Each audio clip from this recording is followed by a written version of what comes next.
मैं आपके साथ यहाँ पर हाइब्रिडाइजेशन के ऊपर बात करने वाला हूँ। और ये लेक्चर अगर कोई 11th का स्टूडेंट सुन रहा है तो 11th के स्टूडेंट्स को हमने पहले मना किया था कि वो आपके मतलब का नहीं है। और ये 12th के स्टूडेंट्स जो 12th में हैं या फिर वो स्टूडेंट्स जिन स्टूडेंट्स ने अभी नीट का एग्जाम देना है या जेईई का एग्जाम देना है, ये उनके फायदे के लिए रहने वाला है। तो अब हम यहाँ पर जो बात करने वाले तीन मुद्दों पर बात करने वाले हैं। पहला, नीड ऑफ हाइब्रिडाइजेशन, हाइब्रिडाइजेशन की आवश्यकता क्यों पड़ी। दूसरा, हाइब्रिडाइजेशन होता क्या है, हाइब्रिडाइजेशन की कैरेक्टरिस्टिक्स क्या है। और तीसरा कि आप हाइब्रिडाइजेशन को आइडेंटिफाई कैसे करेंगे, आपको कैसे पता चलेगा कि किसी मॉलिक्यूल के अंदर कैसा हाइब्रिडाइजेशन होता है। ये तीन चीजों पर मेरे को आपसे बात करनी है। अगले 1.5 घंटे में मैं इन तीन चीजों पर आपसे बात करने वाला हूँ। तो सबसे पहली बात मैं आपके साथ करने वाला हूँ नीड ऑफ हाइब्रिडाइजेशन की, कि हाइब्रिडाइजेशन की आवश्यकता पड़ी क्यों। तो जनाब, एक मॉलिक्यूल होता है CH4।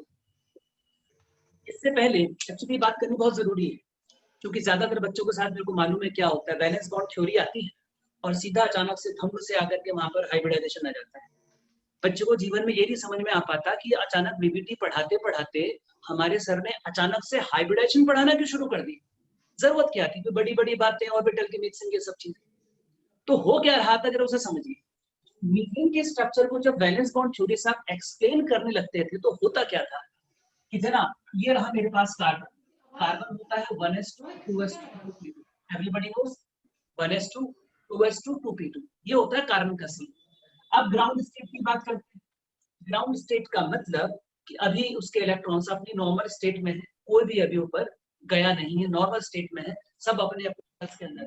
जहां उनको होना है तो 2s में ऐसे करके 2 इलेक्ट्रॉन्स हो जाते हैं, 3 में ऐसे करके 2 इलेक्ट्रॉन्स हो जाते हैं।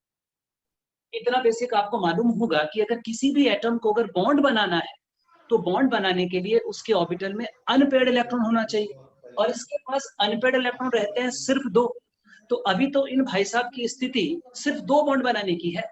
अब अगर इनको 4 बॉन्ड बनाना है, ध्यान से देखिएगा, बड़ी इंपॉर्टेंट बात आई। 4 बॉन्ड बनाना है तो एक्साइटेड स्टेट आएगी, और एक्साइटेड स्टेट में इस इलेक्ट्रॉन को ऐसे यहाँ पर छलांग लगा करके आगे जाना है। अब सीन क्या क्रिएट होता है कि यहाँ पर ऐसे करके आपके पास ये सिचुएशन बनी। और अब अगर मैं आपसे बोलूं कि कार्बन 4 बॉन्ड बनाना चाहेगा तो बना लेगा, आप कहोगे जरूर सरकार बिल्कुल बना लेगा। एक तो बनाएगा सर S के साथ और 3 बनाएगा P के साथ। आप जरा सोचिए, मीथेन में जब हाइड्रोजन बॉन्डिंग करने के लिए आएगा तो एक बॉन्ड को बनाएगा इसके साथ ही, कौन सा ऑर्बिटल है, S ऑर्बिटल, और ये 3 कौन से हैं, P ऑर्बिटल। बॉन्डिंग करने कौन आ रही है, हाइड्रोजन। हाइड्रोजन के पास क्या होता है, everybody knows it, hydrogen nuclear बने सर। तो जब हाइड्रोजन बॉन्डिंग करने के लिए आएगा इस कार्बन के इस ऑर्बिटल के साथ, तो एक बॉन्ड तो बनेगा यहाँ पर S सिग्मा, यानी कि एक कार्बन का s ऑर्बिटल और हाइड्रोजन का s ऑर्बिटल, और दोनों के एक एक s ऑर्बिटल, दोनों की जो ये s ऑर्बिटल है क्या बनाएंगे, S सिग्मा। इसी तरह से हाइड्रोजन के बाकी के 3 ऑर्बिटल्स के साथ कॉम्बिनेशन बनेगा। यहाँ पर कौन सा बॉन्ड बनेगा, sp, इधर भी कौन सा बनेगा, sp, और इधर भी कौन सा बनेगा, sp। sp समझ रहे हैं आप, p ऑर्बिटल कार्बन का और s ऑर्बिटल हाइड्रोजन का। तो जब यहाँ पर बॉन्ड्स बनेंगे मीथेन के अंदर तो 2 तरह के बॉन्ड बनेंगे। 2 तरह के कैसे, एक तो बनेगा SS सिग्मा बॉन्ड और 3 बनेंगे यहाँ पर sp सिग्मा बॉन्ड। यानी कि मीथेन के अंदर यहाँ पर 2 क्वालिटी के आपको सिग्मा बॉन्ड्स दिखाई देने चाहिए अगर वैलेंस बॉन्ड थ्योरी सही है तो। लेकिन हो क्या रहा है कि मीथेन के अंदर जो बॉन्ड बनते हैं, मीथेन के अंदर जो बॉन्ड्स बनते हैं वो सारे के सारे बॉन्ड आइडेंटिकल होते हैं।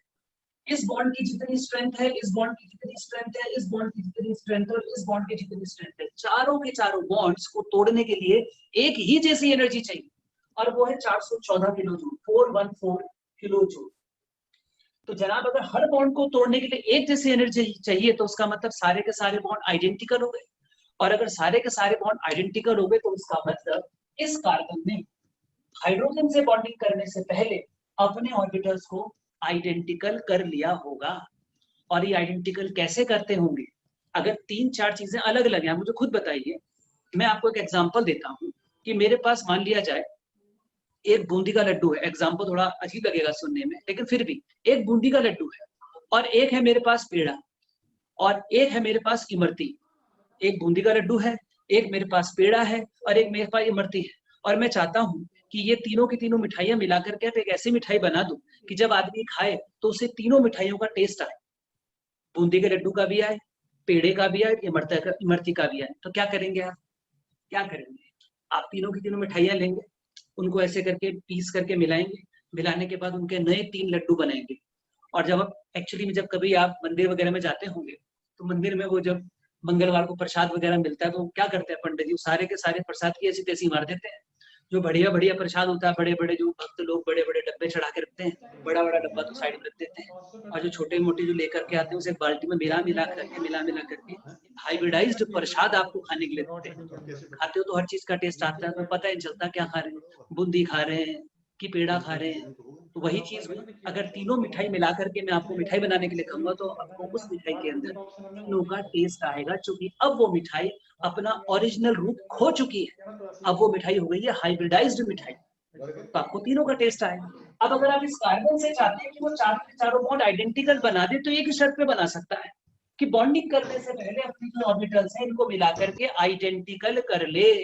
तो क्या करना पड़ेगा, इसको अपने सारे के सारे ऑर्बिटल पहले मिलाने पड़ेंगे, मिलाने के बाद 4 नए ऑर्बिटल बनाने पड़ेंगे, ताकि वो चारों के चारों ऑर्बिटल एक ही जैसे शेप, साइज और एनर्जी के हों। और यहां से निकल करके आता है हाइब्रिडाइजेशन का कॉन्सेप्ट, मिक्सिंग ऑफ 2 और मोर orbitals having same energy or nearly same energy to produce new orbitals of same size, shape and energy is called hybridization, ऐसे बोलते हैं। मेरे को आपको यहाँ पर sp, sp2 या sp3 हाइब्रिडाइजेशन के बारे में नहीं बताना, ये आपने बहुत पढ़ा हुआ है। आपको sp हाइब्रिडाइजेशन या sp2 हाइब्रिडाइजेशन या sp3 hybridization, sp3d, tetrahedral, square pyramidal, square bipyramidal, ये सारी शेप सब ज्योमेट्रीज आप जानते हैं। मैं यहाँ पर अगर आपके साथ इस लेक्चर को कंडक्ट कर रहा हूँ तो उसको कंडक्ट करने के पीछे जो सबसे बड़ा कारण है वो एक हाइब्रिडाइजेशन का दूसरा लेवल है, जो लेवल लोग नहीं देखते हैं, अमूमन पढ़ते ही नहीं है, जो कभी देखा नहीं होता। आपके साथ उस लेवल पर मेरे को यहाँ पर चर्चा करनी है। तो वो क्या चीज है वो मैं आपको दिखाता हूँ। देखो, मैंने जैसे कि भी आपको बताया हाइब्रिडाइजेशन का मतलब होता है दो या दो से ज्यादा लोगों का। नीड तो मैंने आपको बता दी, जरूरत क्या थी? जरूरत ये थी अगर मैं हाइब्रिडाइजेशन न कराता तो मीथेन के अंदर जितने बॉन्ड्स बन रहे हैं वो सारे के सारे बॉन्ड्स आइडेंटिकल न आते, अलग अलग आते।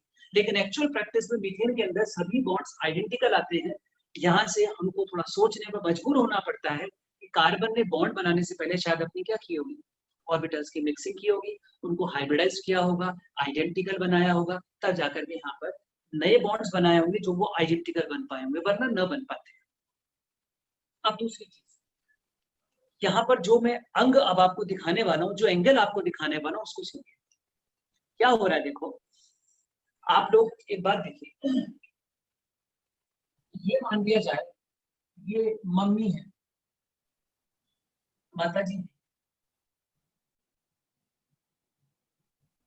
पिताजी, ये माँ है और ये बाप है। देख के पता चल रहा होगा बाप का कितना शोषण माँ ने किया हुआ है, देख के पता चल रहा हो कितना कुत्सित कुंठित रहता होगा यार। आपने अक्सर लोगों को देखा होगा, अगर कभी ऐसा कोई पेयर हो, ऐसे पेयर अक्सर मिल जाते हैं, पति का शोषण हो करके पतला हो जाता है, महिला ऐसे करके मोटी हो जाती है। अगर ऐसे टाइम पर इनका औलाद ऐसी पैदा हो जाए तो लोग क्या बोलेंगे, बाप पे गया है या माँ पे? लोग बोले माँ पे गया है, इसकी माँ भी बिल्कुल मोटी सी है, भी हाथी से कम नहीं है, अपनी माँ पर गया, बोलते हैं ना लोग माँ पर गया है, क्योंकि ये आदमी इन दोनों का हाइब्रिडाइज्ड प्रोडक्ट है और इसके अंदर माँ का कैरेक्टर ज्यादा दिख रहा है, तो लोग क्या बोलते हैं, माँ पर गया है। और अगर इनका लड़का ऐसा हो, इनका लड़का इस टाइप का हो, ऐसे करके बिल्कुल सीख जैसा हो, तो क्या बोलेंगे, किस पर गया है, बाप पर गया है। ये माँ पर गया है, बाप पर गया है का मतलब समझ रहे हैं आप? इसका मतलब तो मजाक की बात नहीं, हकीकत समझ रहे हैं। हकीकत ये है कि जब किसी के अंदर मम्मी का कैरेक्टर ज्यादा आएगा तो जैसी मम्मी दिखाई देंगे वैसा बच्चा दिखाई देगा। अगर उसके अंदर पिता का कैरेक्टर ज्यादा आएगा तो जैसे जैसे पापा का जो शेप होगी, पापा का जो स्ट्रक्चर होगा, वैसा स्ट्रक्चर बच्चे के अंदर दिखाई देगा।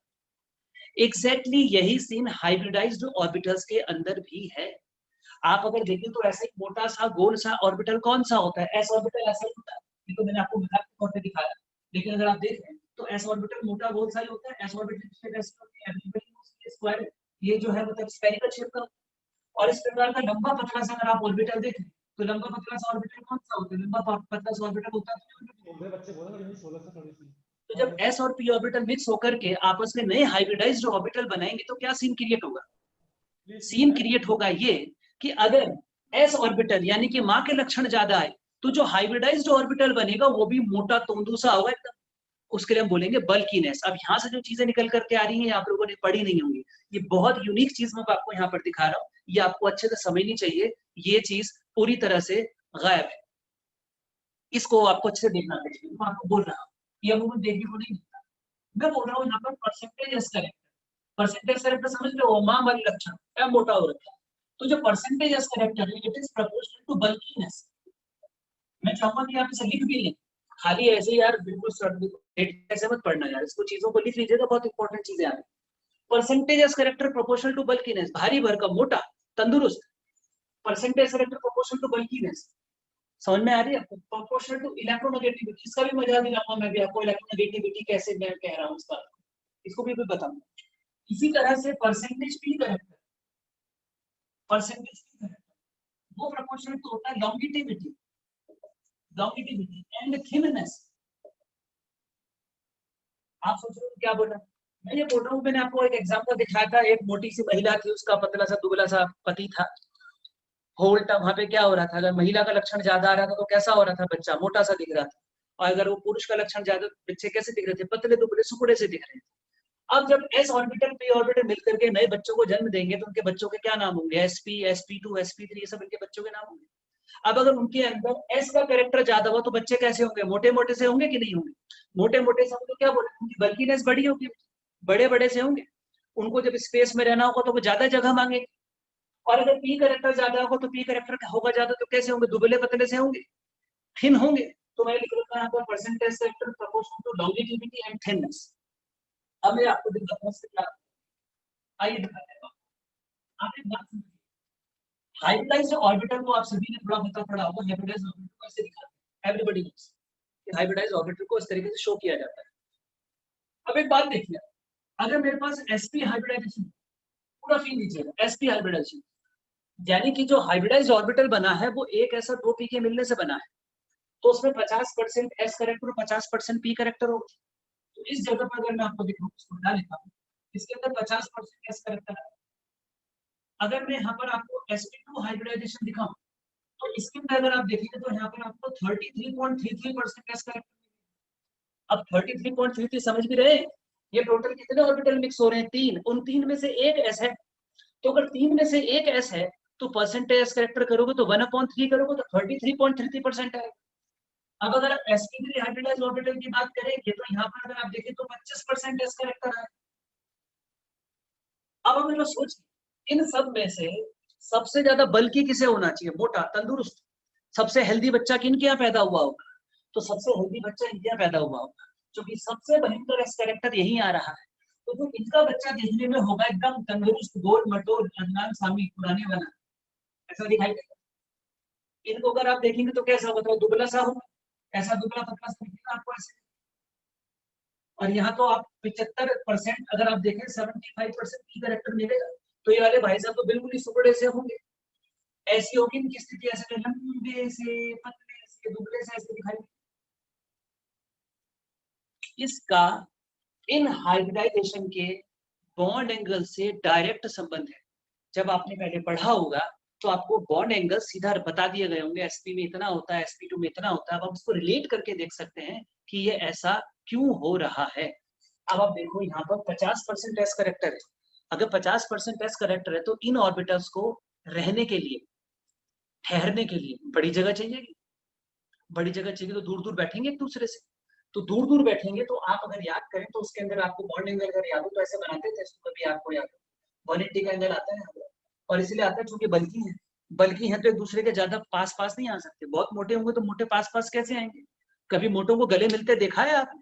मोटे कभी गले नहीं मिलते, पेट आगे आ जाते हैं उनके, नमस्ते करते मिलेंगे आप। ये इतने बड़े बड़े से हैं कि इनको यहाँ पर आप अगर देखेंगे तो इनको यहाँ पे स्टे करने में यहाँ पर दिक्कत होगी, तो एक दूसरे से दूर दूर रहने की कोशिश करेंगे, तो दूर दूर कैसे रह सकते हैं? 180 के एंगल पर।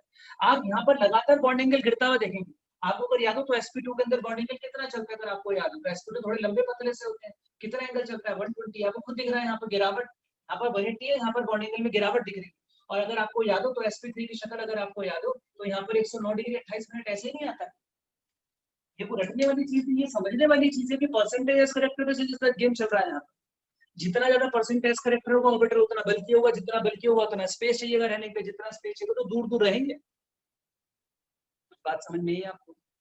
मैं अब यहाँ पर आपको वो sp2 sp3 हाइब्रिडेशन पढ़ाने के लिए ये इतना इतना इतनी वो छोटी बातें बताने के लिए यहाँ पर लेक्चर नहीं लिया गया है। कुछ ऐसी चीजें बताने के लिए लेक्चर लिया गया जो कॉम्पिटिशंस में डायरेक्ट आती है, जो सीधा कनेक्ट करती है, और कुछ ऐसी बातें जो मुझे लगता है कि आप लोगों ने शायद नहीं सुनी होंगी, तो वो मैं आपको दिखाना चाहता था। मुझे उम्मीद है कि आपको ये वाली बात जरूर कनेक्ट की होगी। अब जी लग रहा थोड़ा सुंदर पढ़ने में, बढ़िया लग रहा है सुनने में। इसको करना क्या है, इसका यूज कहाँ है, क्या इस पर कभी कोई सवाल आया? बिल्कुल आया। क्या इस पर क्वेश्चन बनाए जा सकते हैं? बिल्कुल बनाए जा सकते हैं। तो क्या सवाल बनाए जा सकते हैं आपको दिखाता हूं। तो जनाब आप लोगों ने अपने यहाँ पर जब बॉन्डिंग पढ़ते हैं तो सिग्मा और पाई बॉन्ड पढ़ने के लिए अपने को मिलता है। सिग्मा बॉन्ड, पाई बॉन्ड, ये सब हम पढ़ते हैं। सिग्मा बॉन्ड आपको पता ही है, थोड़ा सा हल्का सा आपको याद दिला दूं, क्या पता बहुत सुना ना हो। तो सिग्मा बॉन्ड में ऐसे करके ऑर्बिटल्स की ऐसे करके ओवरलैपिंग होती है, इसको सिग्मा बॉन्ड बोलते हैं। और सिग्मा बॉन्ड में किसी एक्सेस को बनाते हैं, एक्स वाई जेड कोई एक्सेस लेते हैं। अमूमन तो बॉन्डिंग एक्सेस हम लोग जेड लेते हैं। तो ये बॉन्डिंग एक्सेस जेड लेते हैं, तो यहाँ पर जो आपने यहाँ पर शेयरिंग कराई है, पार्शियल ओवरलैपिंग ऑफ ऑर्बिटल, उससे बनता है बॉन्ड। और बॉन्ड की जो स्ट्रेंथ है वो इस बात पे डिपेंड करती है कि ओवरलैपिंग कितनी शानदार, जितनी ज्यादा शानदार ओवरलैपिंग हुई होती है उतनी ही बढ़िया बॉन्ड बनता है। अब आप सोच रहे होंगे कि शानदार ओवरलैपिंग बनता है कैसे? सिंपल सी बात है, अगर मैं दो कागज और यहाँ पर गोंद लगाऊं हल्का सा, इतने में गम लगाऊं, एडेसिव लगाऊं, और उस पर कागज चिपकाऊं ऐसे करके और सूखने के लिए छोड़ दूं। दूसरा एक और एग्जांपल हो, मैंने इतनी बड़ी सरफेस पे गोंद लगाया, गम लगाया, दूसरा कागज चिपका दिया, सूखने के लिए छोड़ दिया। अब मुझे बताइए इन दोनों में से ज्यादा मजबूती से चिपके हुए कागज कौन से हैं? ऑफ कोर्स सेकंड वाले। कैसे पता? चूंकि वहां पर उनके बीच में आपने बड़ी सरफेस पर ओवरलैपिंग कराई है। तो ठीक इसी तरीके से यहाँ पर भी बॉन्ड वो अच्छा बनता है जहां पर बड़ी सरफेस पे ओवरलैपिंग। अब जरा आप एक बात, क्योंकि बल्कि कौन सा ज्यादा था, अगर आप देखें बल्कि अगर आप देखें तो एसपी ज्यादा बल्कि था। तो आपको जब आप एसपी ऑर्बिटल्स की बात करवाते हैं, आपको एसपी ऑर्बिटल और अगर दूसरा एसपी ऑर्बिटल यहाँ पर आकर के ओवरलैप करेंगे, तो एसपी ऑर्बिटल के अंदर ये एक एसपी ऑर्बिटल है दूसरे एसपी ऑर्बिटल के साथ ओवरलैपिंग मारी है, तो यहाँ पर जो ओवरलैपिंग एरिया आता है वो ज्यादा आता है। ये मैं आपको एसपी का केस दिखा रहा हूं। अगर आप यहाँ पर दूसरा देखेंगे, sp3 दिखाता हूँ सीधा, तो sp3 के तो आधा सारे ये थे, वो तो ऐसे लंबे पतले से थे वो ऑर्बिटल्स। तो अगर आप यहाँ पर ओवरलैपिंग एरिया देखोगे तो बहुत कम आएगा। अब अगर आप यहाँ पर देखो तो ओवरलैपिंग एरिया ज्यादा है। इसका मतलब ये हुआ कि अगर मैं बॉन्ड स्ट्रेंथ की बात करूं तो बॉन्ड स्ट्रेंथ आपको sp में ज्यादा अच्छी मिलेगी। यानी कि एक sp बॉन्ड जब दूसरे sp, एक sp ऑर्बिटल जब दूसरे sp ऑर्बिटल के साथ ओवरलैपिंग मारेगा तो वो जो बॉन्ड बनेगा वो एकदम शानदार बॉन्ड होगा, क्योंकि यहाँ पर ओवरलैपिंग एरिया ज्यादा आने वाला। मैं आप लोगों को एक क्वेश्चन कहता हूँ, आप जरा मुझे बताइए, आपको मुझे स्ट्रेंथ ऑफ बॉन्ड बतानी है कहाँ पर चाहिए। एक है मेरे पास sp समझ में आया आपको? एक sp ने दूसरे sp के साथ यहाँ पर बॉन्डिंग मारी है, ओवरलैपिंग मारी है। दूसरा है मेरे पास sp2 sp2, तीसरा है मेरे पास sp2 sp, और चौथा है मेरे पास sp3 sp। मैंने यहाँ पर 4 केस रखे हैं। आपको इन 4 केसेस में से मेरे को बताना है कि इन चारों में से सबसे ज्यादा स्ट्रॉन्ग बॉन्ड इसमें बना होगा। बल्कि मैं चाहूंगा कि आप ऑर्गेनाइज कर दें, नंबर डाल दें इनके नीचे, जो सबसे सबसे ज्यादा अच्छा जो बॉन्ड बन रखा है यहाँ पर, सबसे ज्यादा अच्छा जो बॉन्ड बन रखा है उस पर नंबर 1 डालिएगा। जहां पर सबसे पुअर बॉन्ड दिख रहा है वहां पर नंबर 4 डालिएगा। तो आप जरा, मैं चाहूंगा कि आप खुद भी इसको अपने मन में, अगर आप ऐसे ही बिना कॉपी पेन के बैठे हैं तो बिना कॉपी पेन के तो मन में कर लो यार, लेकिन अगर कॉपी पेन लेके बैठते तो बहुत अच्छी चीजें आपको देखने को मिलती है पेन बनाने वाले। जी बोलिए। तो सबसे बेहतरीन, सबसे शानदार, सबसे मजेदार, एकदम गजब का अगर मैं पूछूं तो सबसे मस्त बॉन्ड भाई साहब यहाँ बना है, एकदम कर्रे वाला। क्योंकि यहाँ पर sp है, 50% एस करेक्टर रहा होगा, वो बल्कि रहा होगा, तो बॉन्डिंग यहाँ पर आप समझ रहे होंगे मस्त हुई होगी। इधर देखो दूसरे नंबर पर कौन सा दिया हुआ, दूसरे नंबर पर आखिरी से दिया हुआ, थर्ड नंबर पर से दिया हुआ, सबसे पुअर बॉन्ड यहाँ बना। गुड, ये बात क्लियर हुई। अब मैं आपको यहाँ पर, ये तो मैंने आपको उसका एक अंग दिखाया, इस परसेंटेज एस और परसेंटेज पी कैरेक्टर को लोग हटा करके हाइब्रिडाइजेशन पढ़ते हैं अमूमन। मैं अक्सर देखता हूँ जब टीचिंग होती है तो टीचिंग में क्या होता है, हाइब्रिडाइजेशन पढ़ लिया, फिर हाइब्रिडाइजेशन पढ़ने के मतलब पहले तो पढ़ा दिया जाता है हमारे यहाँ पर वैलेंस बॉन्ड थ्योरी, उसके बाद उसके दूसरे तुरंत उसके बाद पढ़ा दिया जाता है हमारे पास वेसिकल थ्योरी, और फिर हाइब्रिडाइजेशन पढ़ा बुढ़ू करके खत्म कर दिया जाता है। हाइब्रिडाइजेशन के अंदर थोड़े बहुत सवाल करते हैं लोग, वो छोड़ देते हैं। हाइब्रिडाइजेशन का जो दूसरा रूप है, कई लोगों ने तो ऐसा होता है कि बेंट रूल ही नहीं सुना होता, सुना होता तो बेंट को बहुत जरा सा सुना होता है। बेंट बहुत ज्यादा शानदार व्यक्ति हैं जिन्होंने केमिकल बॉन्डिंग को डेवलप करने में बहुत ज्यादा मदद की है। अगर वो ना होते तो बॉन्डिंग का जो वास्तविक स्वरूप आज की डेट में आप देखते हैं वो आपको देखने को ही नहीं मिलता। अब मैं सीधा यहाँ से मूव करके आपको बेंट की तरफ ले चलता हूँ, क्योंकि बेंट के अंदर बेंट रूल के अंदर बहुत कुछ है जानने के लिए। बाकी सब आपने टेट्राहेड्रल, अमोनिया का पिरामिडल, ये नॉर्मल बातें हैं, ये सब आप पढ़ चुके हैं, बहुत पढ़ाया जा चुका, बहुत कहा जा चुका इनके बारे में, बहुत कुछ लिखा जा चुका। मैंने आपसे बोला था कि मैं आपसे 3 विषयों पर बात करने वाला हूँ, 3 मेरे मुद्दे हैं। पहला मुद्दा मेरा जो था वो ये था कि हाइब्रिडाइजेशन की जरूरत क्यों पड़ी, वो मैं आपको बता चुका हूँ। मीथेन के एग्जाम्पल से बताया, सिर्फ मीथेन नहीं, बहुत सारे एग्जाम्पल्स हैं। और अगर अब की बार जब अपनी कॉपीज खोल के पढ़े जहां पर भी आपने हाइब्रिडेशन पढ़ा है, आप उनमें एक एक एग्जाम्पल को देखिएगा, चाहे आप BeCl2 का देखें, चाहे BF3 का देखें, चाहे PCl5 का देखें, उन सभी के अंदर उस मीथेन के साथ रिलेट करके जरूर देखना कि क्या यही हुआ है वहां पर। BeCl2 के अंदर भी यही बताया जाता है कि BeCl2 में अगर मैं हाइब्रिडाइजेशन ना कराता, जरूर अपनी कॉपी में जाके देखिएगा BeC, और इसी एंगल से देखिएगा जिस एंगल से मैंने आज शुरू किया, BeCl2 को जाके देखिएगा कि अगर हम वहां पर हाइब्रिडाइजेशन ना करवाते तो BeCl2 के अंदर सारे के सारे जो बॉन्ड्स हैं वो सारे के सारे जो बॉन्ड्स हैं वो अलग अलग आते हैं, लेकिन BeCl2 के अंदर सारे के सारे बॉन्ड जो हैं वो आइडेंटिकल होते हैं। तो वो आइडेंटिकल बनाने के लिए हाइब्रिडाइजेशन होना बहुत जरूरी है। तो पहला मेरा जो मुद्दा था वो था नीड ऑफ हाइब्रिडाइजेशन, वो मैं आपको बता चुका। दूसरा मुद्दा था कि हाइब्रिडाइजेशन है क्या, उसकी कैरेक्टरिस्टिक्स क्या है। तो कैरेक्टरिस्टिक्स के अंदर मैंने आपको परसेंटेज एस और परसेंटेज पी कैरेक्टर वाली बातें बताई। अब हाइब्रिडेशन को निकालना कैसे है, कैसे उसे यूज करना है, उस पर मैं आता हूँ और आपको छोटी छोटी 2-3 बातें सिखा करके और इसको आपके साथ आज की सभा में अंत करूंगा, लेकिन अभी अंत होने के लिए शुरू हुआ है, अभी कहाँ से अंत करते हैं। चलिए अब मैं आपको यहाँ पर ये कि आपको बेंच थ्रू पे लाना है, लाता हूँ उसके ऊपर। तो अब क्या होने वाला देखिए, आप लोगों को हाइब्रिडेशन निकालने के लिए अलग अलग लोगों ने अलग अलग चीजें सिखाई होंगी। मैं चाहूंगा कि अगर आप अभी नीट की परीक्षा देने वाले हैं या आप अभी कोई जेई की परीक्षा आपकी है उसे देने वाले हैं, तो आप अपना जो मेथड है उसे चेंज नहीं करिएगा। बीइंग अ टीचर मैं चाहूंगा कि एग्जाम से पहले आप उसे चेंज नहीं करिएगा। आप यहाँ इस सेमिनार के बाद जो आपके साथ हो रहा है, वेबिनार हो रहा है, यहाँ से जो एक्स्ट्रा इन्फॉर्मेशन आ रही है उसको उसमें यूज कर लीजिएगा। लेकिन होता यह कि जिन टेक्निक को हम काफी समय से यूज कर रहे होते हैं, 2 वर्ष से यूज कर रहे होते हैं, उसको एंड मोमेंट पर चेंज करना किसी भी एंगल से सही नहीं कहा जा सकता। तो जो है उसके अंदर हम और क्या सुधार कर सकते हैं, और क्या एक्स्ट्रा चीजें डालकर उसको और कैसे सजा सकते हैं, उस पर काम करिए। मैं अब आपको यहाँ पर हाइब्रिडेशन निकालने की काफी सारी चीजें यहाँ पर दिखा रहा हूँ कि लोग कैसे कैसे करके निकालते हैं, कहाँ कहाँ पर क्या क्या चीजें आती हैं। आप अगर कोई अपनी टेक्निक इस्तेमाल करते होंगे तो उसे भी इस्तेमाल कर सकते हैं, अगर ये ज्यादा अच्छी लगे तो उसे इस्तेमाल कर दीजिए, कोई दिक्कत नहीं। आइए देखते क्या है। तो हाइब्रिडेशन निकालने के लिए कई तरह से निकलता है। या तो आप पहले शेप बना लें, शेप से हाइब्रिडेशन, या तो पहले आप स्ट्रक्चर ड्रॉ कर लें, लुईस डॉट स्ट्रक्चर, उसके बाद निकालें, या फॉर्मूले से भी निकाल सकते हैं। तो फॉर्मूले से कैसे निकालते हैं, तो हाइब्रिडेशन निकालने के लिए हम यहाँ पर 3 चीजें जोड़ लेते हैं, sigma bond pair plus lone pair plus negative charge. देखिए ये नेगेटिव चार्ज कोऑर्डिनेट बॉन्ड की वजह से नहीं आना चाहिए।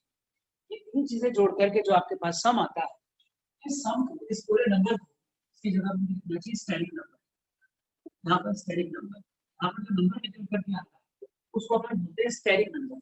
और आप स्टेरिक नंबर से फिर आप हाइब्रिडेशन का पता लगा सकते हैं। आइए पहले छोटे छोटे 2-4 एग्जांपल दे देते हैं। जैसे ये रहा हाइड्रोजन का एग्जांपल, ये रहा अमोनिया वगैरह का एग्जांपल करता है। ये यहाँ पर लोन पेयर है, लोन पेयर तो गिन लीजिए कितने हो गए। यहाँ पर इधर एक सिग्मा बॉन्ड हो गया, इधर दूसरा सिग्मा बॉन्ड, इधर तीसरा, और चौथा हो गया लोन पेयर। टोटल कितने हो गए? 4। 4 का मतलब कितना हो गया? sp3 हाइब्रिडाइजेशन हो गया, 3 और 1 4। ऐसे भी कर लेते हैं। अब आपको ये स्ट्रक्चर ड्राइंग पूरी आनी चाहिए। तो स्ट्रक्चर ड्राइंग के लिए आपका लुईस डॉट स्ट्रक्चर बहुत ही ज्यादा शानदार एकदम कर रहा होना चाहिए। मैं आपको दिखाऊं, जैसे x की O2F2 है। अब अगर इसमें निकालना हो x की O2F2, अगर इसमें हाइब्रिडेशन निकालना हो तो कैसे निकालेंगे? तो xenon अगर आप देखें तो xenon होता है इनर्ट गैस एलिमेंट, और अगर इनर्ट गैस एलिमेंट है तो उसके आउटर मोस्ट में कितने इलेक्ट्रॉन्स रहते हैं? वहां पर 8 इलेक्ट्रॉन्स रहते हैं। मैं 8 इलेक्ट्रॉन्स निकाल लेता हूं। 1 2 3 4 5 6 7, ये 8 इलेक्ट्रॉन्स आ जाते हैं। सबको मालूम है फ्लोरीन भाई अपने एक बॉन्ड बनाने वाले, एक बॉन्ड बना के निपटा दिया। फ्लोरीन भाई एक बॉन्ड बनाने वाले, आपको मालूम है। ऑक्सीजन बहन डबल बॉन्ड बनाती है, ऑक्सीजन बहन डबल बॉन्ड बना दिया। ये वाली ऑक्सीजन बहन डबल बॉन्ड बनाती है, डबल बॉन्ड बनाती है। तो एक लोन पेयर बचा इसके। अब अगर आप इसे देखेंगे तो एक डबल बॉन्ड में आपको मालूम है एक सिग्मा एक पाई होता है। तो अपन को क्या करना चाहिए? सिग्मा लेना, बता दिए यहाँ पर सिग्मा लेना। एक सिग्मा, दूसरा सिग्मा, तीसरा सिग्मा, चौथा सिग्मा, 4 तो सिग्मा हो गए और एक हो गया लोन पेयर। तो टोटल कितने हो गए? 5। 5 का मतलब कितना हाइड्रेशन जाएगा इसको? ये जाएगा यहाँ पर। ऐसे कर सकते हैं। इसके लिए आपका वेसिपर थ्योरी, आपका जो लुईस डॉट स्ट्रक्चर है वो एकदम शानदार होना चाहिए। हम ये नहीं कह सकते कि हम इस पर्टिकुलर मेथड को फॉलो करेंगे और हम हाइब्रिडेशन निकाल लेंगे। ऐसा नहीं होने वाला है। कुछ जगहों पे फॉर्मूला लगेगा, कुछ जगहों पर लुईस डॉट स्ट्रक्चर फॉलो करनी पड़ेगी, कुछ हाइब्रिडेशन कॉम्प्लेक्स कंपाउंड्स के अंदर अलग तरीके से निकाले जाते हैं। तो आप ये नहीं कह सकते कि मेरे पास ये फॉर्मूला है, इसको मैं अप्लाई करूंगा और सबको एक साथ कर दूंगा। सारे की सारी भैंसे आप एक लाठी से नहीं हाँक सकते हैं। आपको अलग अलग जगहों पर अलग अलग चीजें इस्तेमाल करनी पड़ेगी। फिर भी एक तो तरीका यही है कि आप ऐसे कर सकते हैं। और क्या तरीका हो सकता है आसान? वो मैं आपको दिखाऊं। तो ये बड़ा मजेदार तरीका है, अगर आप फॉलो करना चाहें तो फॉलो कर सकते हैं। तो यहाँ पर आप टोटल बैलेंस इलेक्ट्रॉन निकालते हैं। सबसे पहले आप टोटल बैलेंस इलेक्ट्रॉन निकालें, और टोटल बैलेंस इलेक्ट्रॉन निकालने के बाद आप ये अगर सम 3 तरह से आ सकते हैं। अगर आपका सम जो है टोटल बैलेंस इलेक्ट्रॉन का टोटल जोड़ है, अगर वो 2 से 8 के बीच में आए तो, 9 से 56 के बीच में, 56 के बीच में आए तो, और 57 ऑनवर्ड्स आए तो, 3 परिस्थितियां यहाँ पर बनेगी। और तीनों स्टेज में अगर यहाँ पर आता है तो आप इसको 2 से डिवाइड करें, डिवाइड बाय। यहाँ पर अगर आता है तो 8 से डिवाइड करिए, यहाँ पर आता है तो 18 से डिवाइड करिए, आपको स्टेरिक नंबर मिलेगा। उससे आप हाइब्रिडेशन निकाल सकते हैं। एकदम शानदार तरीका है, इसका प्रयोग आप कर सकते हैं। मैं आपको 2-3 एग्जाम्पल से करके दिखाऊंगा उसको कैसे इस्तेमाल करते हैं। फॉर एग्जाम्पल मेरे पास अगर मान लिया जाए यहाँ पर H2CO3, हमारी तरफ बात है इसमें हाइब्रिडेशन होता है सेंट्रल एटम का। सेंट्रल एटम है कार्बन का निकले, मैं वैलेंस इलेक्ट्रॉन निकालता हूँ। 2 हो गए, क्योंकि हाइड्रोजन का बैलेंस, हाइड्रोजन पे तो इलेक्ट्रॉन ही एक होता है, तो 2 हाइड्रोजन के 2 हो गए। कार्बन कार्बन का एटॉमिक नंबर होता है 6, तो 2,4 4 उसके जुड़ गए। ऑक्सीजन के अगर आप देखें तो लास्ट में होते हैं, ऑक्सीजन का एटॉमिक नंबर होता है 8, तो वैलेंस इलेक्ट्रॉन हो गए 6। तो 3 ऑक्सीजन के कितने हो गए? 18 हो गए। तो कितना आ गया? टोटल सम आ गया 24। 24 आ गया, तो ये बैलेंस इलेक्ट्रॉन आ गए इस वाली रेंज के अंदर, 9 से 56 के बीच में। क्या करना पड़ेगा? 8 से डिवाइड मारेंगे उसको। जब इसको 8 से डिवाइड मारेंगे 24, 8 3 जा 24 हो गया, यहाँ पर कैंसिल हो गया, तो कितना आ गया? 3 का मतलब है, 3 का मतलब है। अच्छा तरीका है, शानदार तरीका है। ऐसे भी लगा सकते हैं। अब आपके मन में इसको देखते ही बहुत सारी बातें उपजेंगी। सर अगर 26 होता तो, अगर 32 होता तो, 38 होता तो वो भी सुन लीजिए। मान लिया जाए जैसे भी, तो 24 इसको क्या लिखा हूँ? मान लिया जाए सम जो है, अगर 36 होता, 36 होता तो इस रेंज में होता, इस रेंज में होता तो हम 8 से डिवाइड मारते, 8 से डिवाइड मारते तो कितना आता है? 32 आता। कितने बचते? 4। अगर आप इस 4 को देखें तो ये जो 4 है, अब ये पहले वाली रेंज में आ गया, और अगर पहले वाली रेंज में आ गया तो 2 पूरा हो गया 4, ये निपट गया है। अब अगर आप स्टेरिक नंबर देखें तो स्टेरिक नंबर यहाँ पर टोटल आ गया 6, स्टेरिक नंबर आ गया तो 6। 6 का मतलब हाइब्रिडेशन बता सकते हैं कितना होगा? बोलिए कितना जाएगा? स्टेरिक नंबर 6 क्या जाएगा? S P3 D2, 3 2 5 और 1 6, इस टाइप नंबर्स का 6 आता है। 6 के हिसाब से sp32 निकालते हैं। अब आपके मन में एक विचार और आ रहा होगा, वही बैठे बैठे मुझे पता है आपके मन में क्या क्या बातें चल रही होंगी।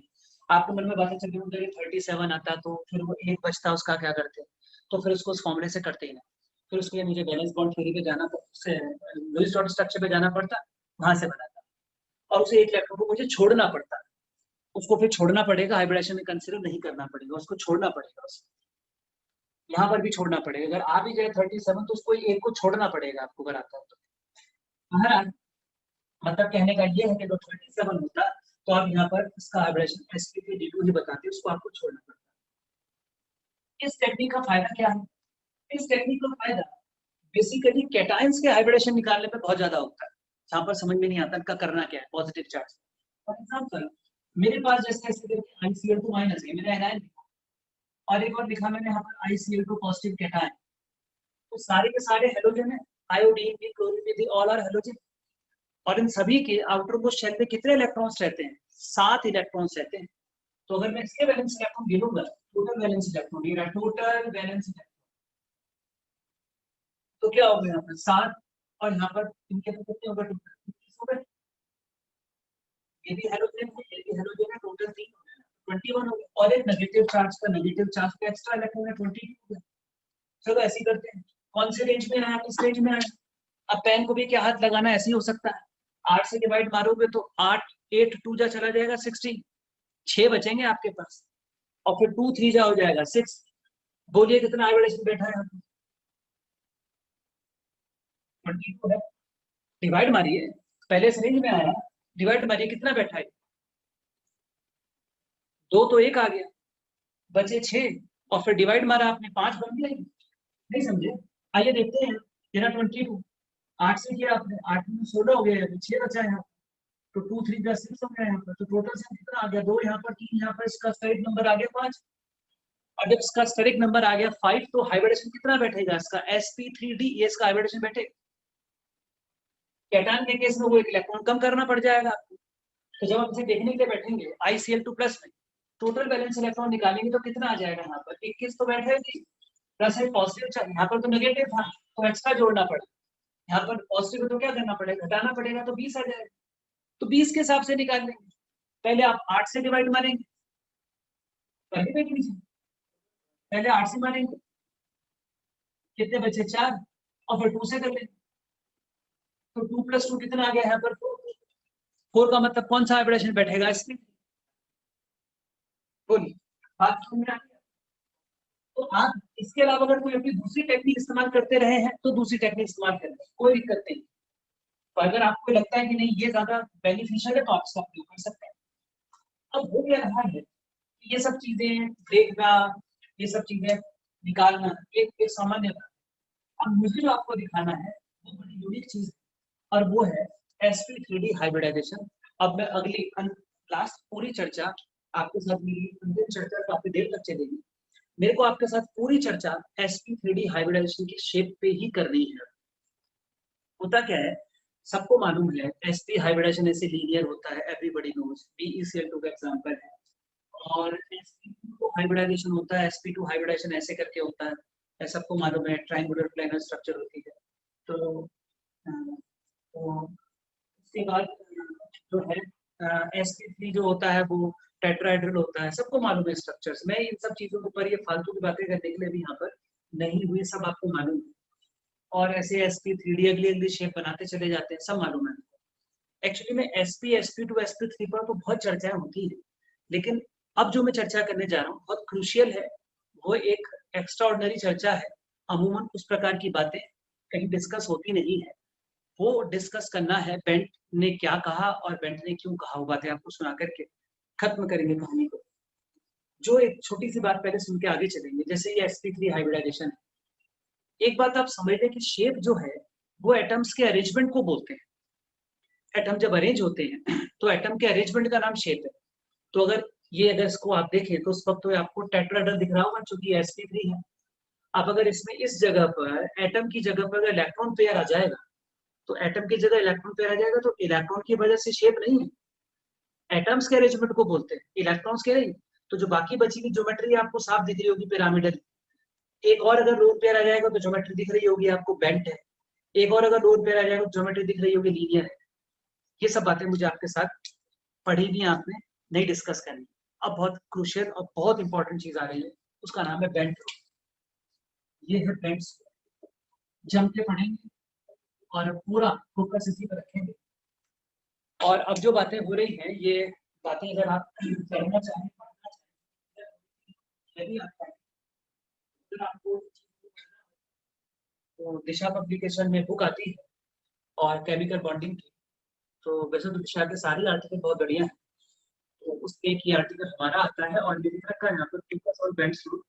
तो बेंट्स के बारे में मैं आपको बहुत ज्यादा बात करना है, वो आप पहले मैं आपको बताऊंगा बेंट्स ने क्या बोला, फिर मैं आपको बताऊंगा बेंट्स ने क्यों बोला।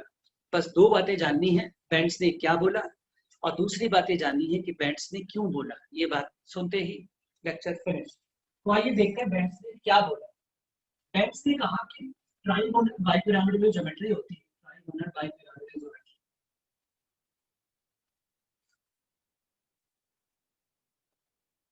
इसको शॉर्टकट टीबीपी लिखेंगे। इतना बड़ा नाम है, बहुत ही फेमस है, साउथ इंडियन नाम जैसे लगता है, देखने में इतना लंबा सा, बहुत लंबा नाम, तो टीबीपी लिखेंगे आगे से। टीबीपी ज्योमेट्री आपको सबको पता है कैसी होती है। सबसे पहले PCL5 के बारे में ऐसे, और PCL5 के बारे में जब पढ़ते हैं, सबने सुना है क्वेश्चन, एनसीईआरटी में लिखा हुआ है क्वेश्चन। क्या लिखा हुआ है कि PCL5 को जब हीट करते हैं तो उसके बॉन्ड टूट जाते हैं। और क्या एक्सप्लेनेशन दी जाती है हमारे यहाँ कि यार जो बॉन्ड्स इनको बोलते हैं इक्वाटोरियल, और इनको इक्वाटोरियल बोलते हैं, इक्वाटोरियल। और जो ऊपर नीचे वाले इनको बोलते हैं एक्सियल। आप सब ने यही एक्सप्रेशन पढ़ी होगी कि ये तीन बॉन्ड होते हैं जिसको रिपल्शन देके लंबा कर देते हैं एकदम, और फिर इसलिए कमजोर हो जाता है, लंबा होता है तो टूट जाता है। यही ऐसी फर्जी सी एक्सप्रेशन पढ़ी होगी है, सब आई आती, ऐसा कुछ है नहीं कि उसको रिपेयर करके लंबा करें। This is not the reason. इसका जो एक्चुअल रीजन है उसे सुन करके आपको बड़ा आश्चर्य लगेगा कि वहीं पे जाके बात पहुंचेगी जहां से मैंने स्टार्ट की थी। ये उसी जगह पे पहुंचेगा जहां पे मैं स्टार्ट किया था। पहले बेंट ने क्या कहा वो सुन लेते हैं, उसके बाद बेंट ने क्यों कहा उसको बाद में सुनेंगे। बेंट ने ये कहा कि जब आपके पास टीबी पे ज्योमेट्री होगी तो टीबी पे ज्योमेट्री पर इलेक्ट्रोनेगेटिव एलिमेंट आप हमेशा एक्सेल पर रखें। फिर से सुन लीजिए क्या कहा बेंट ने, इलेक्ट्रोनेगेटिव एलिमेंट को आप एक्सेल पर रखेंगे और जो लोन पेयर होगा उसको इक्वाटोरियल पर रखेंगे। मैं यहाँ पर हल्का सा लिख देता हूँ, जो इलेक्ट्रोनेगेटिव एलिमेंट है, इलेक्ट्रोनेगेटिव एलिमेंट वो तो रखा जाएगा एक्सेल एट एक्सेल पोजीशन। और जो आपके पास लोन पेयर है, लोन पेयर ऑफ इलेक्ट्रॉन, वो रखा जाएगा इक्वाटोरियल पोजीशन।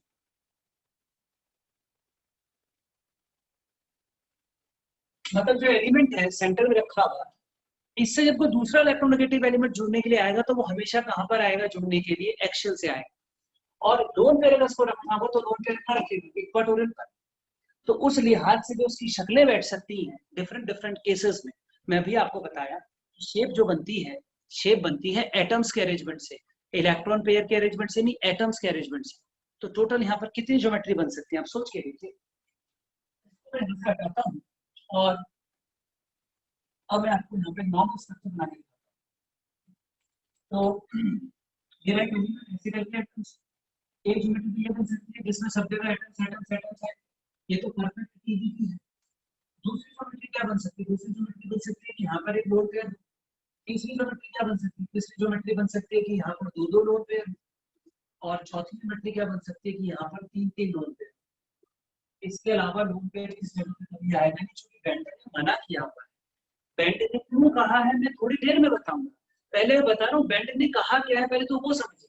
तो बेंटर ने ये कहा है कि आप लोन पेयर जो है वो यहाँ पर इक्वाटोरियल पोजीशन पे रखिए, और जो इलेक्ट्रोनेगेटिव एलिमेंट जुड़ने के लिए आ रहा है सेंट्रल एटम से, वो हमेशा एक्सेल से आएगा।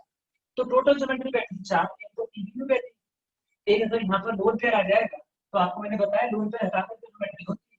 आप अगर ज्योमेट्री को देखो तो ज्योमेट्री कैसे दिखाई देगी, ये ज्योमेट्री अभी फिलहाल तो ऐसी दिख रही है, यहाँ पर इधर लोन पेयर आ रहा है।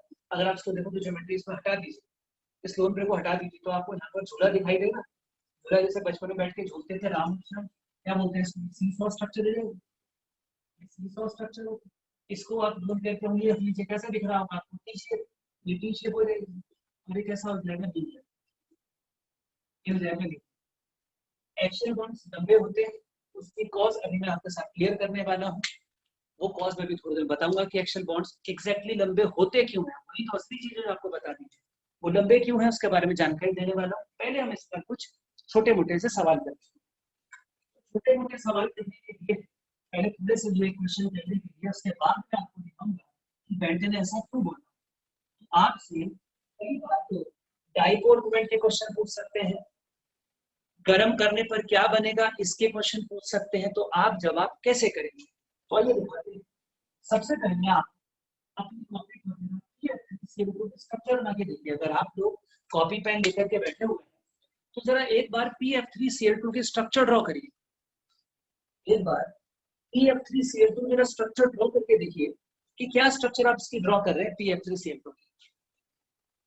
अपनी स्ट्रक्चर को ड्रॉ करके ये बताइए कि अगर मैं इसको गर्म करूंगा तो गर्म करने पर ये क्या कंपाउंड बनाने वाला है। और तीसरा, ये जो कंपाउंड है इसका डाइपोल मोमेंट जीरो है कि जीरो नहीं है। ये तीन जवाब आपने मुझे देने हैं। बेंट को ध्यान रखना, बेंट ने साफ बोला है electronegative element should be kept at axial position, इस बात को ध्यान रखना। तीन चीजों का जवाब देंगे तो स्ट्रक्चर बनाएंगे, फिर आप मुझे बताएंगे कि गर्म करने पर कौन सा कंपाउंड प्रोड्यूस करेगा, तीसरा आप मुझे बताएंगे कि क्या ये कंपाउंड पोलर है या नहीं है, मतलब इसका डाइपोल मोमेंट आ रहा है या नहीं आ रहा है, ये आप बताने वाले। चलिए बताइए।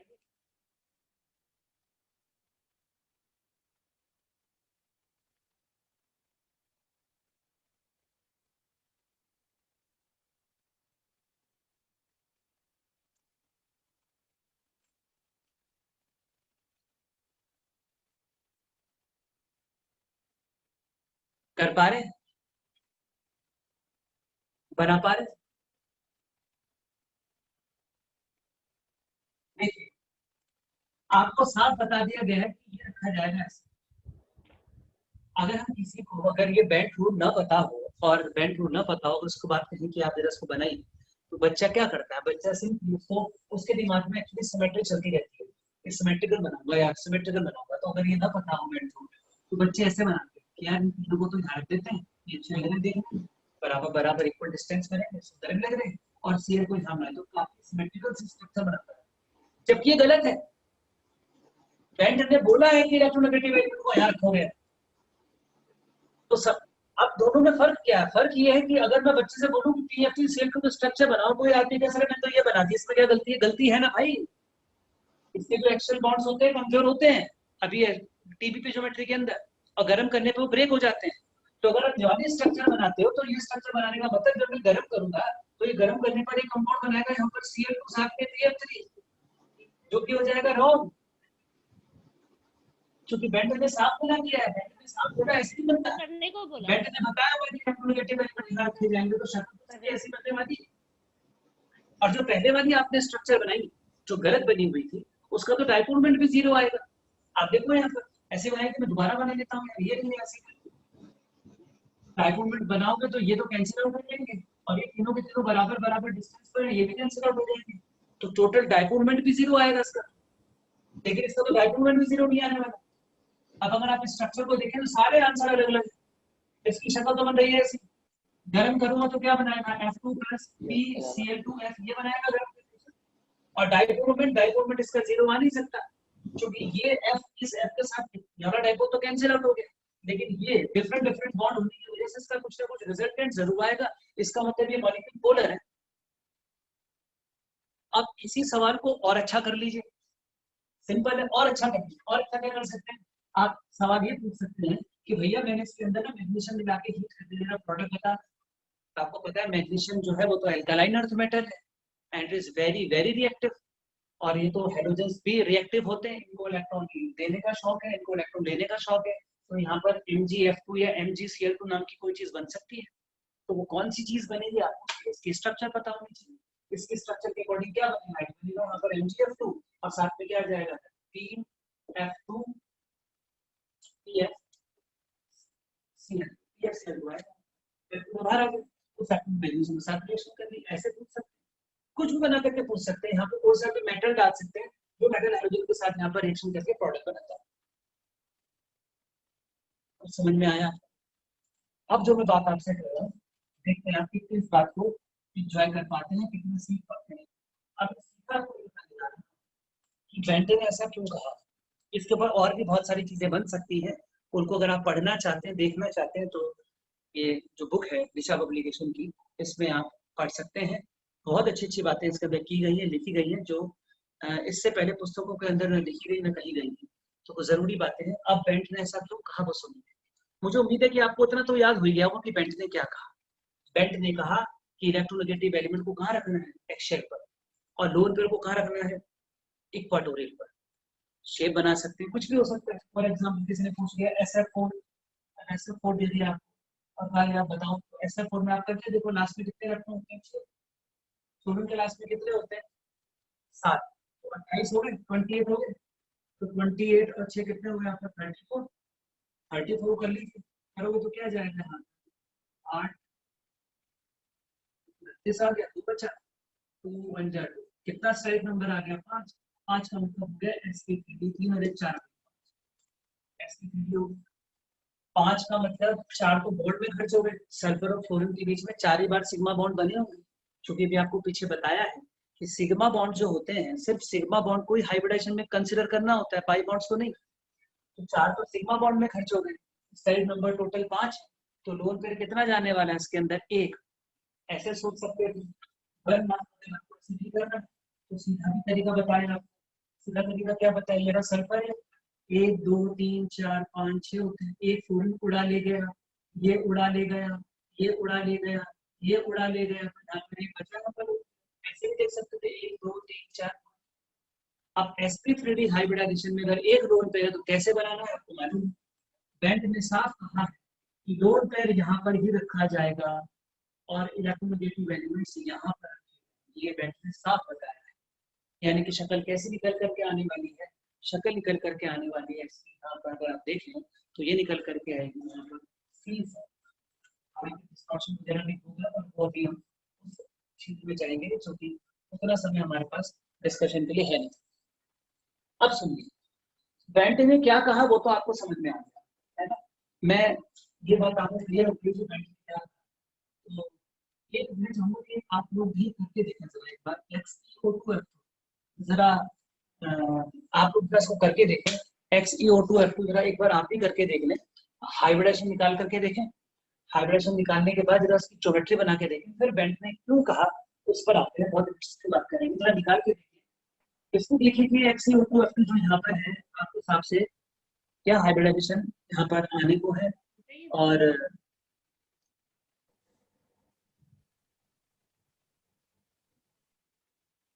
जरा बना करके देखिए, आप खुद भी बना के देखिए, हाइब्रिडाइजेशन निकालिए, इसको हाइब्रिडेशन निकाल करके देखिए, और हाइब्रिडेशन निकाल करके देखिए, और इसकी ज्योमेट्री बना करके देखिए एक बार हाइब्रिडेशन बना के निकाल के देखिए, तो इसकी एक बार ज्योमेट्री देखिए, इसकी ज्योमेट्री क्या है।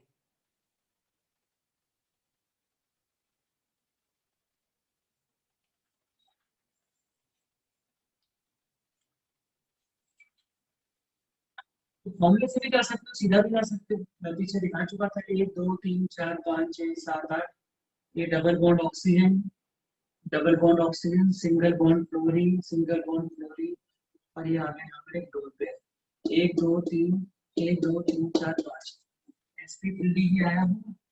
एक नोट पे मैं देखना चाहूंगा कि आपने किस तरीके से रखा है, स्पेशीज को बना के देखिए, है ना। जब चल रहा है एक कार्यक्रम तो उसके ऊपर को ज्यादा शानदार है। 12th के स्टूडेंट्स को तो भी इनर्ट गैसेस के सारे कंपाउंड उनके सिलेबस में है, उनकी स्ट्रक्चर पढ़नी है, तो याद ही नहीं करनी पड़ेगी, खुद ही बना लेगा आप जरा किसी दिक्कत के। ये भी जरा करके देखिए, मैं देखना चाहूंगा आपकी इसकी शक्ल बनाने की ठीक से। आपको बेंट ने क्या कहा वो समझ में आ गया कि नहीं, बेंट ने क्यों कहा वो तो मैं भी आपको दिखाने वाला, बेंट ने क्या कहा वो मैं आपको दिखाने वाला हूँ।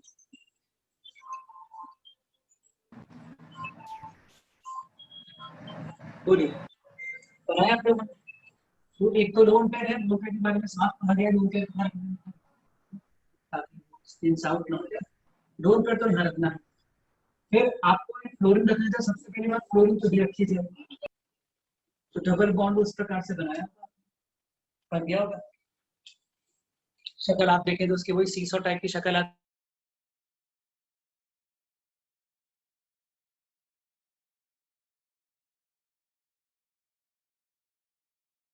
बेंट ने कहा कि lone pair should be placed at equatorial and electronegative element should be placed at axial position.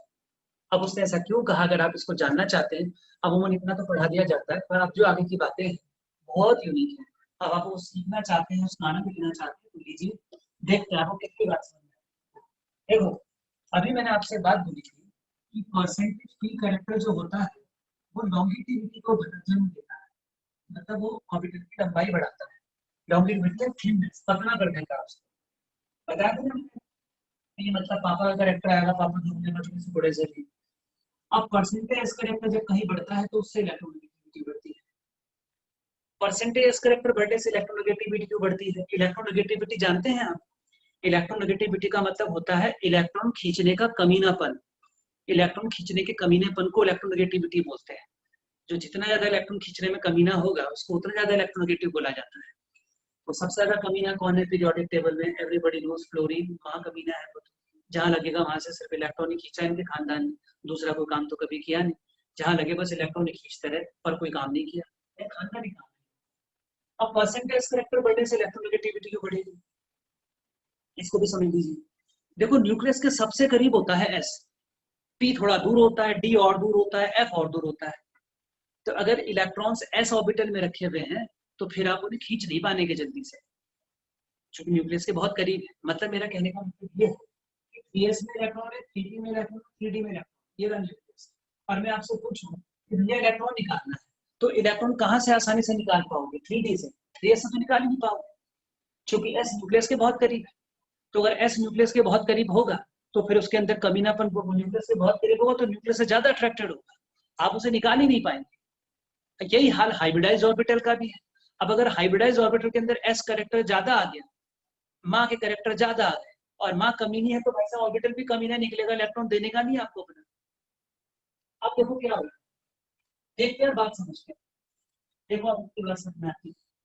देखो ये राउंड एलिमेंट, बीच में एक एलिमेंट रखा हुआ, और इन जगहों पर जुड़ने के लिए कहा कि इलेक्ट्रोनेगेटिव एलिमेंट को इस जगह पर जुड़ना चाहिए। बेंट ने जो सबसे ज्यादा मजेदार काम किया, बेंट ने कहा कि आप sp3d को दो पार्ट में तोड़ दो, sp2 और pd। कितना यूनिक काम किया है उसने, sp3d के दो टुकड़े कर दिए, sp2 और pd।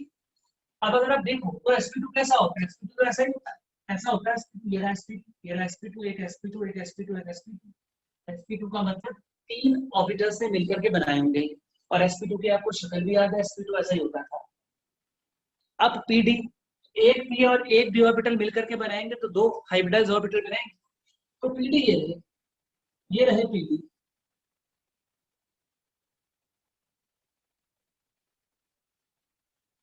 अब एक बात बताओ, यहाँ पर अगर आप देखो तो परसेंटेज एस कनेक्टर का बिंदास मिलेगा आपको, sp2 तीन में से एक ऐसा है।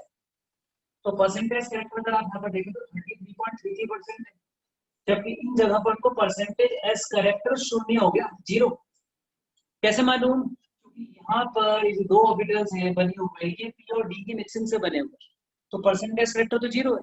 बल्कि अगर देखें तो 50% पी करेक्टर आएगा, और 50% यहाँ पर कौन सा करेक्टर आएगा? डी करेक्टर आएगा। अब ये बताइए कि परसेंटेज पी करेक्टर बढ़ने से क्या चीज बढ़ती थी? लंबापन और पतलापन बढ़ता था। इसका मतलब चूंकि ये जो ऑर्बिटल्स हैं ये दुबले पतले और लंबे हैं, इस वजह से ये एक्सियल बॉन्ड्स लंबे होते हैं, और इसी वजह से गर्म करने पे टूटते हैं, रिपल्शन की वजह से नहीं। असली तो वजह है यहाँ पर, क्योंकि इन जो ऑर्बिटल्स, ये वाले ऑर्बिटल्स, इनके अंदर परसेंटेज पी करेक्टर का बहुत है। और डी कौन सा? डी भी तो पतला लंबा सही होता है। डी कौन सा? बहुत तंदुरुस्त है। तंदुरुस्त तो एक ही पैदा हुआ, बस एस वही मोटा सा गोलू सा पैदा हो रखा है। बाकी तो पी भी दुबला पतला सुकड़ा सा था, डी भी दुबला पतला सुकड़ा सा था। अब वो ना, मम्मी भी सुकड़ी सी, पापा भी सुकड़े से, तो बच्चे तो बिल्कुल फिर कुपोषित ही पैदा होंगे। तो पी भी सुकड़ा सा, डी भी सुकड़ा सा, तो जो उनके बच्चे पीटी पैदा हो, कुपोषित ही पैदा हो, लंबे पतले दुबले। ये ऑर्बिटल लंबे इस वजह से हैं क्योंकि इनके अंदर परसेंटेज पी करेक्टर 50% है, इसलिए लंबे हैं, इसलिए गर्म करने पे टूट रहे हैं। एक्चुअल रीजन ये है इसका। तो अब दो बातें बेंट ने जो कही थी उसका जवाब देने का वक्त आ गया। मैंने आपको बताया एक्शन बॉन्ड्स लंबे क्यों होते हैं। एक्शन बॉन्ड्स लंबे होने के पीछे वजह परसेंटेज पी कैरेक्टर बहुत ज्यादा होता है, और परसेंटेज पी कैरेक्टर बहुत ज्यादा होने से ये ऑर्बिटल्स थोड़े लंबे और पतले होते हैं, इसलिए इजीली टूट जाते हैं। ये तो मेन चीज। अब दूसरी चीज सुनिए, बेंट ने जो कहा उसका जवाब सुनिए। बेंट ने कहा कि लोन पेयर आपको यहाँ रखना है और इलेक्ट्रोनेगेटिव एलिमेंट, आप कोई इलेक्ट्रोनेगेटिव एलिमेंट अगर जोड़ना चाहे तो इलेक्ट्रोनेगेटिव एलिमेंट आप एक्सेल से जोड़ा। अब एक बात समझिए, अभी मैंने आपको इलेक्ट्रोनेगेटिविटी के बारे में क्या बताया, टेंडेंसी टू अट्रैक्ट इलेक्ट्रॉन, यही पढ़ते हैं अंग्रेजी, फील चली जाती है। मजेदार बात तो यह कि इलेक्ट्रॉन खींचने का कमीनापन इलेक्ट्रोनेगेटिविटी कहलाता है। फ्लोरीन बहुत कमीना है। अब अगर आपको किसी को दिखाना हो कि आप शक्तिशाली हैं तो कैसे दिखा पाएंगे? शक्तिशाली दिखाने का मजा ही तब है जब आप किसी कमजोर से लड़ें। ये तो कर रहे होते हैं, सड़क पे चल रहे हैं ऐसे करके, बच्चे के 2 धप लगाए, भग यार, तुम जानता नहीं कितना शक्तिशाली, उसके बजा दिया, बच्चे भी डर रहे, भाई डॉन आया डॉन आया। तो समझ भी पा रहे हैं आप अपनी शक्ति कब दिखाएंगे? शक्ति दिखानी हो तो हमेशा कमजोर पे वार करो बढ़िया करके, चलता रहेगा। शक्तिशाली से लड़के क्या वो तो निपटा देगा, वहां के शक्ति परीक्षण करने चले गए। अब खली से थोड़ी लड़ोगे, खली तो यूं उठाएगा उंगली पे, हाँ कुछ कह रहे थे क्या भाई साहब? शक्ति परीक्षण करना तो कमजोर पे करो। हमेशा जब किसी से लड़ा जाता है तो उसकी कमजोर जगह पर ही अटैक किया जाता है, तभी आप अपने आप को पावरफुल प्रूव कर सकते हो, वरना कर नहीं सकते आप। इतना बड़ा उदाहरण रामायण में भी, रामायण खत्म हुई है अभी दूरदर्शन में, भगवान राम जो है वो रावण को मारते रहे, कभी यहाँ तीर मार रहे, कभी यहाँ मार रहे, कभी सिर उड़ा रहे, मरा नहीं। फिर विभीषण ने कहा यहाँ मारो, यहाँ नाभि में, ये जगह कमजोर है इसकी, यहाँ मारो, यहीं से मरेगा। तो अगर आप अपना दम दिखाना चाहते हैं तो हमेशा दुश्मन के कमजोर एंड पे अटैक करना होता है। तो इस ए का सबसे कमजोर एंड यही रह गया। क्यों रह गया सबसे कमजोर एंड? ये क्योंकि इन ऑर्बिटल्स के अंदर उसका एस कैरेक्टर है ही नहीं। बेचारा विरोध कैसे करेगा? वो कैसे दिखाएगा कि उसके अंदर भी इलेक्ट्रॉन खींचने की क्षमताएं हैं? है ही नहीं, क्योंकि इनके अंदर तो एस कैरेक्टर दिया ही नहीं परमात्मा ने। इनमें तो एस कैरेक्टर है ही नहीं भाई साहब, एस कैरेक्टर तो यहाँ चला गया। तो जो भी थोड़ा बहुत कमीनापन ए के पास है, दूसरे के इलेक्ट्रॉन खींचने की क्षमताएं हैं, वो तो इधर है, इनमें तो है ही नहीं। अब अगर फ्लोरीन को पता है कि उसे मजे लेने हैं, फ्लोरीन को पता है कि उसको अपनी इलेक्ट्रोनेगेटिविटी दिखानी है, तो कैसे दिखाएगा? फ्लोरीन कहेगा भाई साहब यहाँ से आऊंगा, अब आएगा मजा भी, ये मेरा विरोध भी नहीं कर सकता क्योंकि इसके इन ऑर्बिटल्स के अंदर एस कैरेक्टर है ही नहीं, तो इलेक्ट्रॉन खींचने की क्षमताएं है नहीं। तो अगर मेरे को अपना इलेक्ट्रोनेगेटिविटी शो करनी है तो मैं कहां से आके शो कर पाऊंगा? सबसे बेस्ट कि जब मैं एक्सेल से आके जुड़ूंगा तब। इसलिए बेंट ने कहा कि इलेक्ट्रोनेगेटिव एलिमेंट हमेशा कहां से आकर जुड़ते हैं? एक्सेल पोजीशन से, क्योंकि एक्सेल पोजीशन जब वो आके जुड़ेंगे तभी अपनी इलेक्ट्रोनेगेटिविटी अच्छी तरह से एग्जिबिट कर पाएंगे, क्योंकि ये इसके साथ यहाँ पर इसके जो ऑर्बिटल्स है वो वीक पड़े हुए। अब दूसरी चीज, lone pair should be placed at equatorial position. Lone pair atom के खुद के होते हैं अपने, किसी दूसरे के नहीं होते। लोन पेयर की डेफिनेशन क्या है? लोन पेयर की डेफिनेशन ये है कि खा पीने के बाद जो पैसे बचते हैं वो जेब में, उसको लोन पेयर बोलते हैं। मतलब एक एटम ने जो बॉन्ड बनाने के बाद जो उसके खुद के इलेक्ट्रॉन बच गए, वो बचे हुए इलेक्ट्रॉन्स का नाम लोन पेयर है। ये रहा हमारे पास नाइट्रोजन, ये रही अमोनिया, इसके पास 5 से 1 2 3 4 5 एक बॉन्ड बनाया हाइड्रोजन के साथ, दूसरा बना हाइड्रोजन के साथ, तीसरा बना हाइड्रोजन के साथ, और ये बच गया, सीधा तो लोन पेयर है। तो लोन पेयर तो एटम का खुद का होता है, अपने खुद के पैसे होते हैं, और खुद के पैसे आदमी कहाँ रखता है? अंटी में, अपनी जेब में। आप कभी ट्रेन में सफर किए होंगे? अरे होंगे क्या? ट्रेन में कभी गए हो तो वहां पे देखो आप, मेजर मेजर करेक्टर मिलता है उसमें, बूढ़े होते हैं उनको देखो आप कभी, उनके पैसे रखने का स्टाइल। या कभी आप स्वयं यात्रा में जा रहे हैं तो बूढ़े क्या काम करते हैं? बूढ़े यात्रा में जा सकते, और बाकी कुछ नहीं बेटा, पैसे संभाल के रखना। कहाँ रखे तूने पैसे? बता, तूने पैसे पहले बता, तूने पैसे कहाँ रखे? अरे मम्मी यार, यहाँ बेटे चोरी हो जाएंगे, इनको यहाँ से हटाओ, यहाँ आगे रखो, आंटी में रखो, यहाँ पे कोई चोरी कर लेगा। और बूढ़े ओहो, उन्होंने तो गजब ढा रखा होता है। उनसे बोलो पापा जरा 10 रुपए देना, हाँ बेटे भी देता हूँ, तो पूरी शर्ट खोलेंगे, फिर बनियान में हाथ डालेंगे, पीछे कमर से निकालेंगे, ये पकड़ बेटे दूंगा। इतनी संभाल करके, खुद के पैसे है ना, खुद के पैसे है ना, तो यहाँ छाती पे चिपटा के रखता है आदमी। तो अगर इसको अपने खुद के लोन पे रखने हैं तो कहाँ रखेगा? ये अपने लोन पे उन ऑर्बिटल्स में रखेगा जहां से उन्हें खींच के रख सके अपने पास।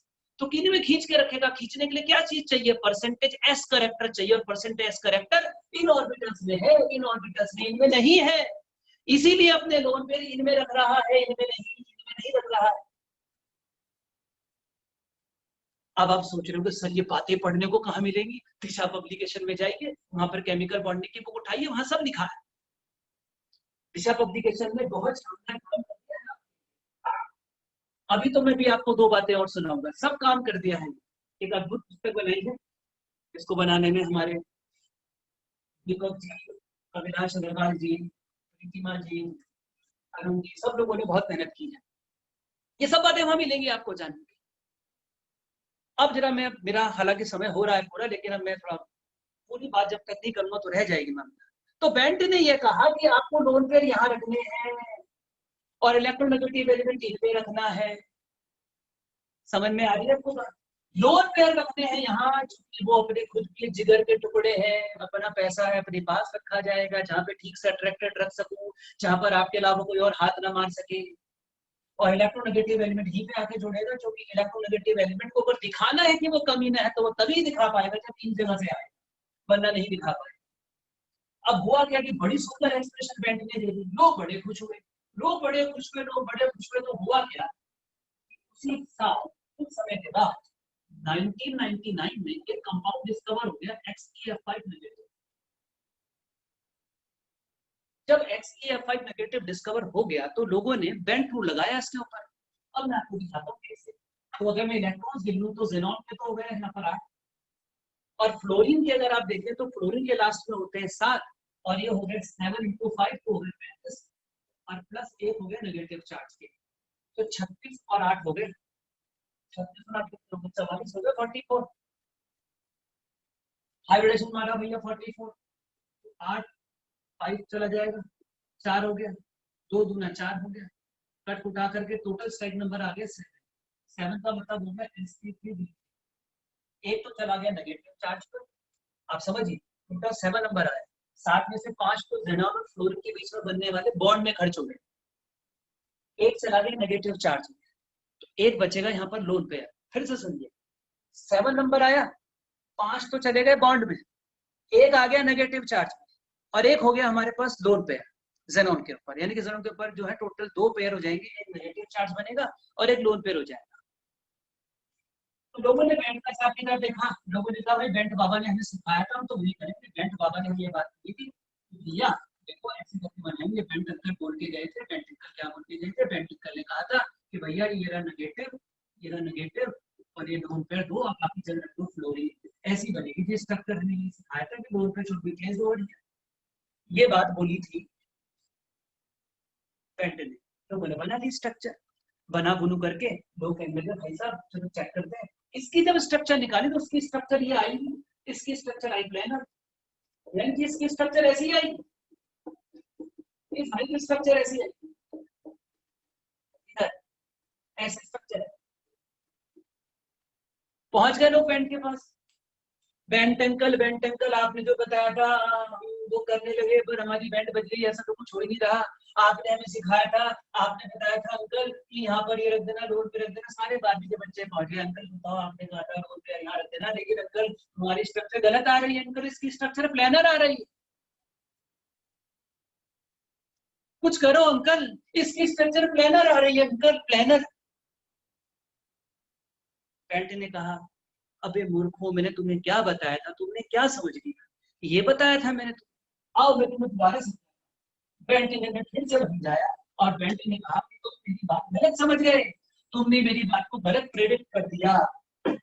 ये बताओ मैंने तुम्हें ये क्यों कहा था कि लोन पे इक्वाटोर में रखो? तो उन्होंने कहा अंकल आपने इसलिए कहा था लोन पे इक्वाटोर में रखो क्योंकि वहां पर परसेंटेज करेक्टर ज्यादा होता है। तो उसने कहा अच्छा एक बात बताओ, जिस जगह पर परसेंटेज करेक्टर ज्यादा होगा उन ऑर्बिटल्स की शक्ल बताओ कैसी होगी, क्या वो मोटे मोटे होंगे कि पतले पतले होंगे?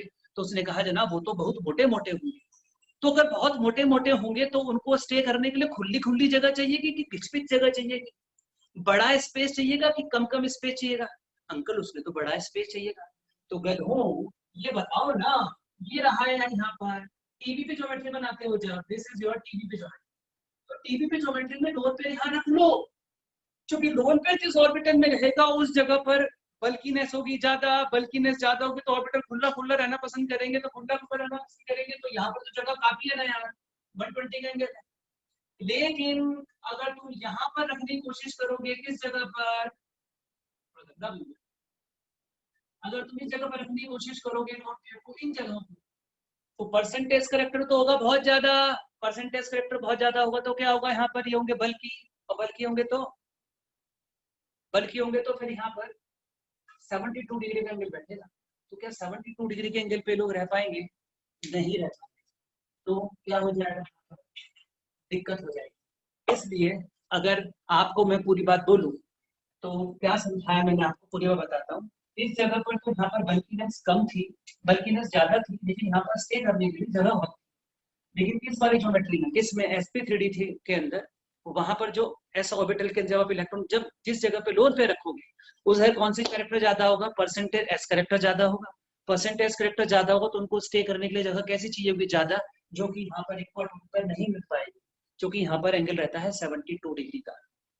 समझ में आ रही है आपको बात, तो कहाँ पर रहते हैं, एक्सेल पर। यानी कि अगर मैं पूरी बात को समराइज कर दूं तो वो ये है कि sp3d2 के अंदर, sp3d के अंदर लोन पेयर कहाँ रखने हैं आपने, sp3d के अंदर लोन पेयर रखने हैं आपने इक्वाटोरियल पर, और sp3d3 के अंदर लोन पेयर कहाँ रखने हैं आपने एक्सियल पोजीशन पर, इसमें एक्सियल पोजीशन पर, क्योंकि इक्वाटोरियल पोजीशन पर वो वहां पर नहीं रह सकते, क्योंकि वहां पर स्टे करने के लिए उनके पास जगह नहीं है। आप अगर ये सारी की सारी चीजें पढ़ना चाहते हैं, सीखना चाहते हैं, जानना चाहते हैं ये बातें, क्योंकि मीटिंग का टाइम थोड़ा खत्म होने लगा है, मेरे बाद भी दूसरी मीटिंग्स हैं, तो उसकी वेबिनार्स हैं, तो मैं इसको और आगे तक ले जाना चाहता था, लेकिन थोड़ा समय के अभाव के कारण मैं इसको आगे नहीं ले जा सका। आपको अगर कुछ इसमें से और पढ़ना हो, और ज्यादा जानकारी, बैंड्स के बारे में भी आधी ही बात हो पाई, कुछ और बातें करनी है, सीखनी हो, जाननी हो, तो आप केमिकल बॉन्डिंग की बुक ईशा पब्लिकेशन से मंगवा सकते हैं, ऑनलाइन अमेजोन पे भी उपलब्ध है, वहां से मंगवा सकते हैं और पढ़ सकते हैं। इस मीटिंग को करने के लिए मैं अविनाश अग्रवाल जी और दीपक अग्रवाल जी और प्रीतिमा जी, आप तीनों का जो वर्क था पूरी दिशा के टीम को मैं यहाँ पर धन्यवाद देना चाहूंगा। नमस्कार।